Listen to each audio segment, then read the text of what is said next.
That's nice.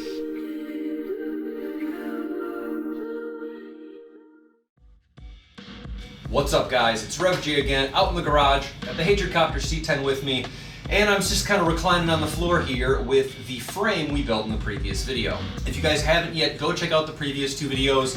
First one, I got the aluminum C channel all measured, cut up, kind of went through my thought process on that and getting it laid out and numbered. And then we came back in the next one, set up my Hobart Spoolmate spool gun, and got this thing tacked together for the front panel here. One of the things I did mention also was that I felt like it was tacking kind of dirty, and I wasn't 100% sure if that was just me not cleaning the surface well enough. So I did go ahead and I went and picked up some acetone. I really should have had this in the garage the whole time. For aluminum welding, it is pretty much essential that you have it. So I'm gonna grab the camera, we'll come in here, we'll look at some of the better tacks and some of the worst tacks. And then, you know, some of them are gonna have to get ground back or possibly removed and retacked fully. We'll take care of all that stuff. Okay, so let's take a look at this first tack here. It's ugly, but you know what? It did actually stick fully to both sides, and we did get a little bit of penetration here, not all the way through and the whole thing, but I can feel a little bump where it did go through, and can just barely get my finger onto the backside. So we did get penetration on it. It's holding firmly, it's not going anywhere, but it is not the prettiest, and as you see, we've got a pretty sooty area around there. I'm just gonna grab my stainless brush here and just kind of clean it back a little bit so we can take a look at the area around it here.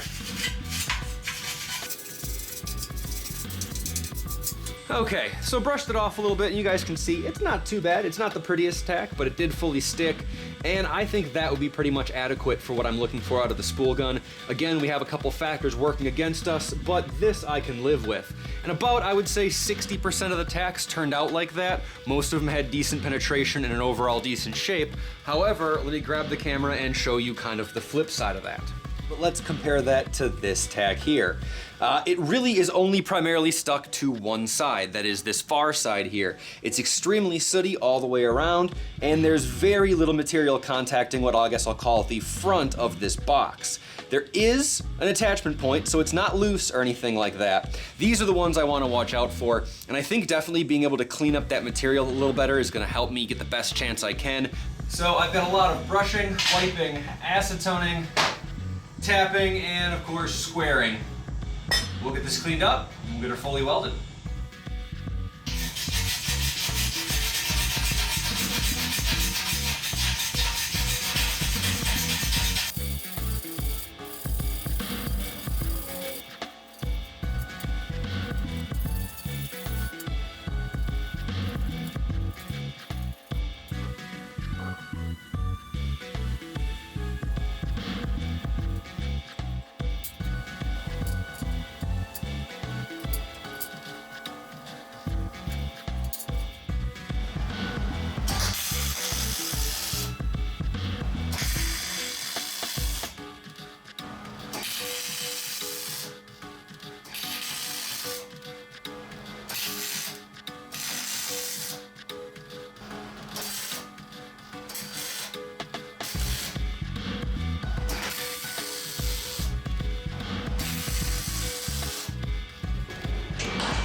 Alright guys, so I came back and hit every seam on this thing that needed to be welded. And I got mixed results. You know what, this spool gun, it does work really nice, but getting this thing dialed in is proving to be a little difficult. If you guys have any tips on working with this, if you've either used the Miller 211 MVP with their spool mate that I showed you guys in the other video, or this Hobart 210 MVP with the spool runner, if you guys have experience with those, especially doing like this thickness, like 1/8 inch aluminum on 115, please comment below and let me know what settings you guys are using. It's gonna require a lot of experimentation for me to get things perfect. However, that being said, we did get some good welds and we got some less good welds. So let's get in here and take a look at a couple of the good ones and a couple that I'm probably gonna have to grind back out and take a second shot at. All right, in terms of successful welds, well, this one definitely did pretty good. You can see it sunk in nicely along the full length of the weld. There is no uneven buildup. It doesn't start fat and end skinny. It seems to penetrate pretty much evenly on all sides. As you can see, it went in all the way and did get penetration into the back side. A little tricky from this angle, but hopefully you guys can kind of see right there. If I go just kitty corner to that weld, this one isn't quite as good, but not terrible. As you can see towards the end of the weld there, it seems like we lost some of the penetration and it started to build up on the surface. Maybe travel speed was a bit off. Definitely a functional weld, but not a pretty weld. And here's one more. As you can see, that one got nice penetration in the beginning of the weld, carried pretty well through. It did taper off a little bit at the far side here, so that is imperfect, but from the back side, I can feel it with my finger. It does have penetration all the way through, so still a pretty decent weld. And another weld in the fail department, just kind of a glopped mess on top. Again, it started like it had some potential and then just fell off. I think this one here specifically is largely a technique issue. And you know what? A lot of it is a technique issue. I've really only used a spool gun a couple times before and always on heavier stuff.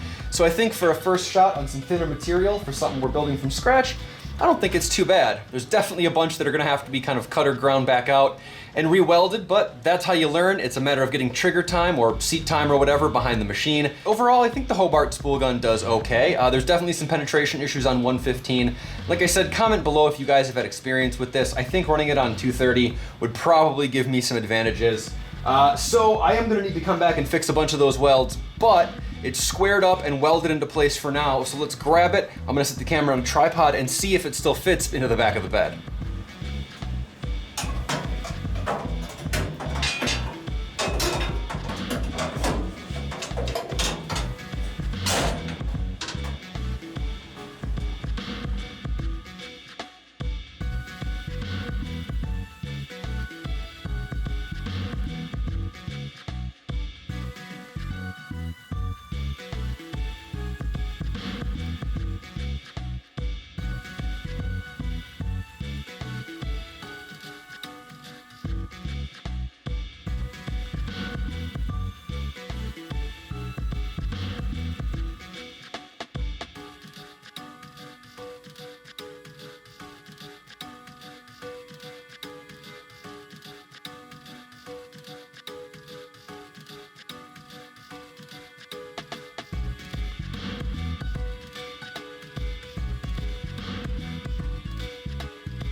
Oh, so you know what? Fit first try, that's pretty good.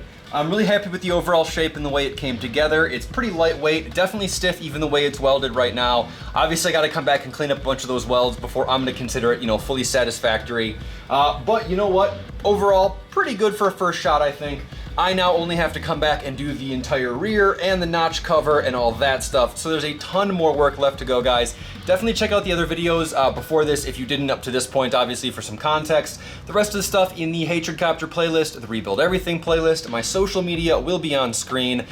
So definitely go check out that stuff. There's lots more coming, guys. Like, comment, and subscribe. Definitely put feedback down in the comments if you have used this Hobart 210 MVP with the spool runner. Let me know what kind of settings you guys had to use to get this thing right. But I think that's gonna call it for now, guys. A ton more work to go. I got a lot more welding and stuff to do before we get this thing done. And then of course we still have to tackle the whole skinning the sheet metal bed. So there's obviously more to come on that stuff. As always, guys, thanks for watching. We'll see you next time.